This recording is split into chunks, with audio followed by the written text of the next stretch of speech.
Olá a todos, meu nome é Matheus José e hoje nós vamos apresentar os cuidados que se deve ter com um paciente neonatal canino proveniente de um parto eutóxico.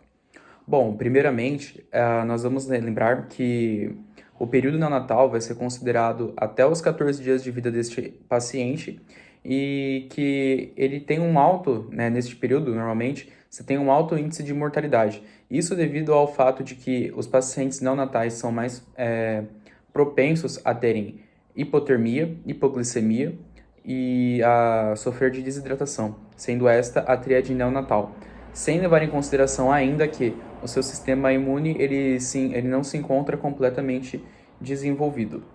Bom, feito o parto deste animal, tendo-se feito a ruptura da sua bolsa, nós vamos realizar, com a ajuda de um paninho ou uma compressa seca e limpa, a limpeza de suas vias aéreas superiores, que vai ser feito desta maneira, sendo feito da sua narina e da sua boca, podendo também ser realizado com a aspiração de maneira manual ou elétrica.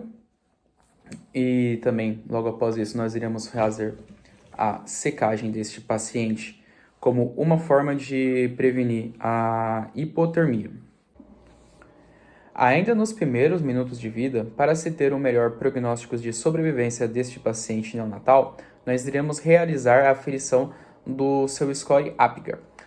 O score Apgar vai se basear em 5 parâmetros que irão receber nota de 0 a 2 cada um, que esses 5 parâmetros vão ser a aferição da sua frequência cardíaca, a frequência respiratória, sendo esta feita de maneira visual nos movimentos do seu tórax, e também o reflexo de irritabilidade, e também o seu tônus muscular e também a coloração em suas mucosas, uma vez que para verificar a hidratação do paciente não vai ser possível fazer o pregamento cutâneo, sendo necessário verificar as mucosas oculares e oral. O score Apgar, ele vai, como já foi dito, ele vai receber uma nota de 0 a 2 para cada um desses parâmetros e no final vai ser feita uma somatória.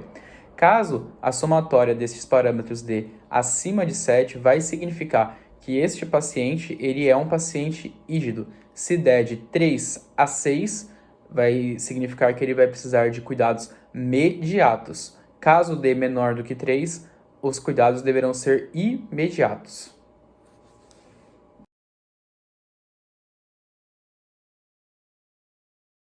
Ainda para este paciente, vai ser importante a gente estimular o aumento da sua caixa torácica como forma de estimular a sua respiração para que ele consiga absorver mais rapidamente os líquidos alveolares. Bom, para isto, nós vamos deixar o paciente em decúbito external, sempre lembrando de manter a sua cabeça de certa forma firme, para que não haja nenhum movimento muito brusco, e fazer das últimas costelas um movimento de fricção para que haja essa expansão da caixa torácica.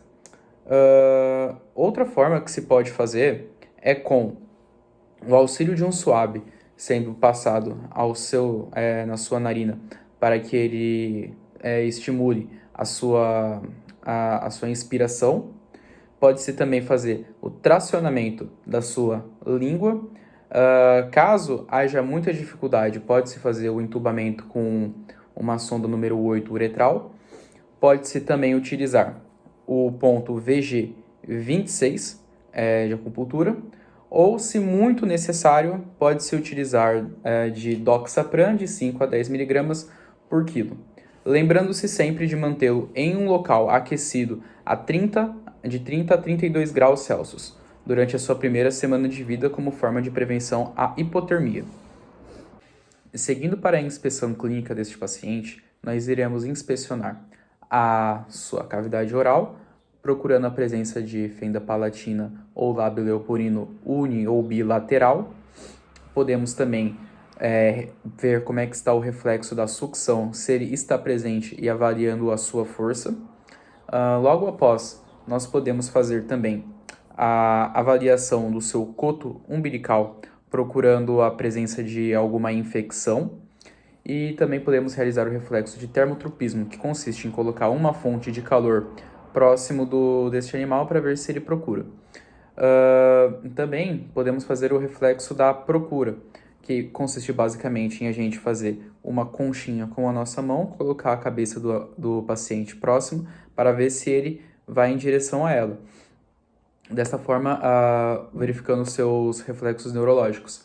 Também faremos novamente a aferição da sua frequência cardíaca, da sua frequência respiratória, da sua genitália e também realizaremos também a aferição da sua temperatura retal.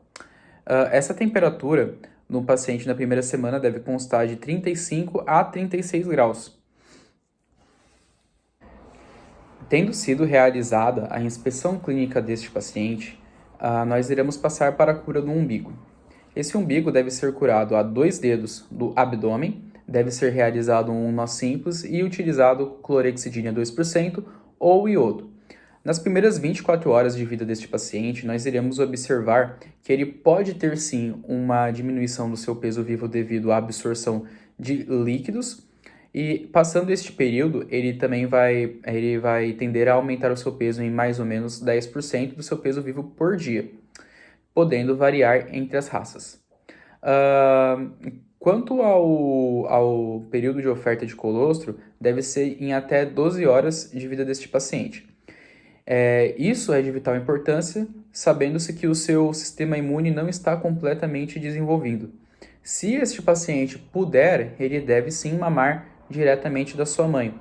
Porém, caso por qualquer motivo ele não consiga realizar este consumo direto da sua mãe, o que podemos fazer é, com o auxílio de uma sonda, a gente administrar 3 ml de colostro para este paciente, que deve ser medido da última costela até a sua cavidade oral. Pode-se, com a seringa, realizar uma pressão antes de você administrar o colostro para ver se ela está ou não no esôfago. Caso você realizar e essa pressão for positiva, vai significar que a sonda está na traqueia. Tendo sido realizado todos os procedimentos anteriores, agora caberá a nós o acompanhamento deste paciente no decorrer dos seus dias. Isso porque o período neonatal ele é crítico durante toda a sua fase, pois qualquer mudança brusca pode acarretar algum malefício ao paciente. Sendo assim, iremos observar alguns sinais, como a sua condição corporal durante os dias, como que vai estar se desenvolvendo, o seu acesso à alimentação, acesso às mamas da mãe, como que ele vai estar a sua aparência em relação aos outros filhotes, o local de alojamento se é bem aclimatizado, lembrando que deve ser de 30 a 32 graus na primeira semana de vida do paciente, a frequência com que ele se alimenta, o comportamento de cada filhote, sendo válido lembrar que o paciente ele vai dormir de 18 a 20 horas por dia e o resto ele vai estar mamando. A sua resposta ao odor e dor e também o seu tônus muscular e também se ele apresenta algum choro persistente. Passando-se agora a pensar num caso clínico de hipotermia, precisamos lembrar primeiro que a normotermia de um paciente neonato é de 35 a 36 graus Celsius no caso dos caninos. Caso este paciente se encontre em hipotermia, os problemas que ele poderá enfrentar vai ser de uma diminuição da sua imunidade, o comprometimento da sua oxigenação pulmonar, da sua digestibilidade e da assistência materna. Pensando num quadro em que o paciente se encontre com uma temperatura a 34 graus Celsius, em qualquer que seja a situação, a primeira coisa que iremos fazer é o fornecimento de uma fonte de calor. Essa fonte de calor pode ser desde proveniente de luz infravermelha, de uma estufa, de bolsas térmicas, panos ou até mesmo aquecendo água dentro desta luva e colocando sobre o animal, claro, sempre com a proteção de algum pano, de alguma toalhinha para não provocar queimaduras no mesmo. Passando isso, caso seja mais severo e se veja a necessidade de uma administração de uma fluidoterapia, pode-se fazer também o mesmo, seguindo o mesmo princípio, de aquecer de maneira lenta e progressiva. Isso é, sempre 1 grau acima do que esse paciente apresenta. Então, se ele tiver 32 graus, vamos utilizar 33 graus. E essa fluido ela vai ser acompanhada, né, com 20% de glicose, que pode ser administrada pela sua via intraperitoneal. A alimentação ela deve ser restabelecida após o paciente atingir a sua normotermia. E é válido lembrar que a amamentação já previne bastante disso, pois uma vez que o leite materno ele apresenta-se entre 3 a 4 graus Celsius acima da temperatura do paciente.